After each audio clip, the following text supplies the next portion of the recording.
direct de l'UVD, je reçois aujourd'hui Axel Nevers, directeur de l'Université de la ville de demain. Axel, bonjour. Bonjour, Merci d'être avec nous.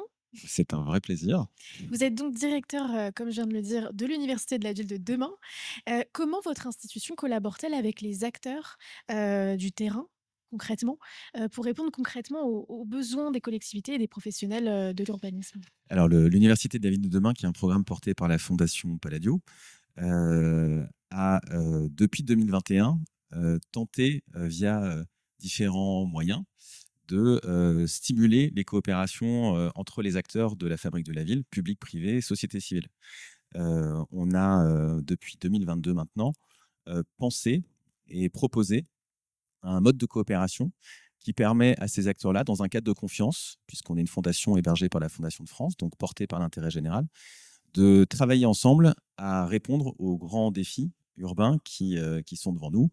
On en a cité quelques-uns, mais on les a en tête globalement, hein. Le dérèglement climatique, il va falloir qu'on s'adapte et qu'on fasse évoluer notre patrimoine.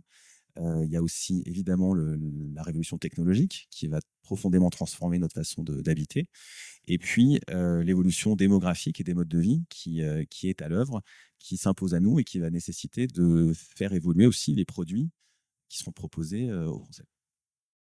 Et comment accompagner, ces changements? Quelles mesures sont mises en place pour favoriser également la collaboration entre les différents acteurs? Et alors, nous, on a réinventé la roue, c'est qu'on s'est dit que si on arrivait à créer un espace de confiance entre les acteurs privés, publics et la société civile pour travailler sur ces sujets-là, alors on aurait des chances de réussir à apporter des solutions qui sont adaptées et qui sont aussi à la bonne échelle, massifiables, puisque l'objectif, c'est de constituer des initiatives qui ont un véritable impact sur l'industrie de la ville et sur les citoyens.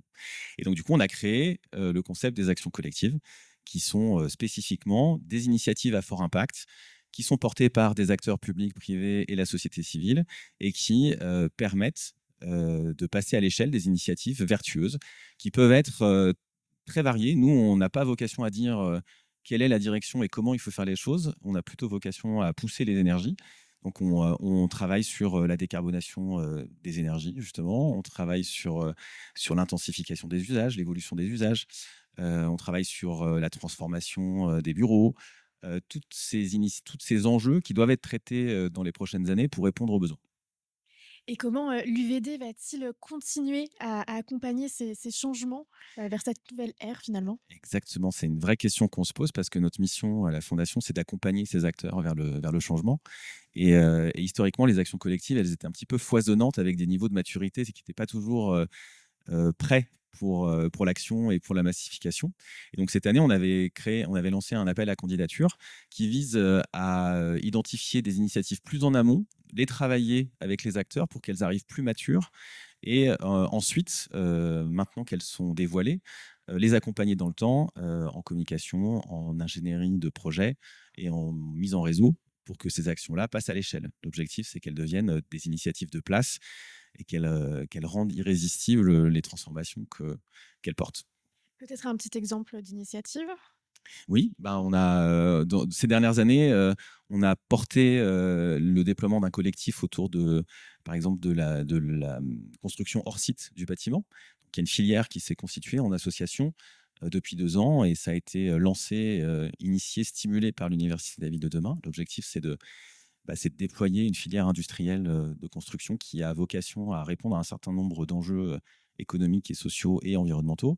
On a travaillé sur l'intensité d'usage. Il y a un Intensi-Score qui a été créé, qui est en open source, hein. Toutes ces initiatives ont vocation à bénéficier au plus grand nombre. Donc, on est open source par nature. On a travaillé sur la façon d'abaisser le coût d'accès au logement à travers le démembrement foncier bâti. C'est un petit peu technique, mais ça fait partie des solutions qui peuvent permettre aux Français d'accéder à un logement plus économe en termes de loyer. On a travaillé sur le déploiement des énergies renouvelables dans le bâtiment, notamment la géothermie de surface, qui est une technologie qui est très bien maîtrisée par des acteurs français et qui, aujourd'hui, avec les aléas sur les énergies, peut devenir une vraie solution de décarbonation et économique à terme, puisque c'est des choses qui, si on investit dans le temps, ont un vrai retour sur investissement. Passionnant. Merci beaucoup, Je Axel vous en Nevers prie. d'avoir été avec nous. Merci beaucoup.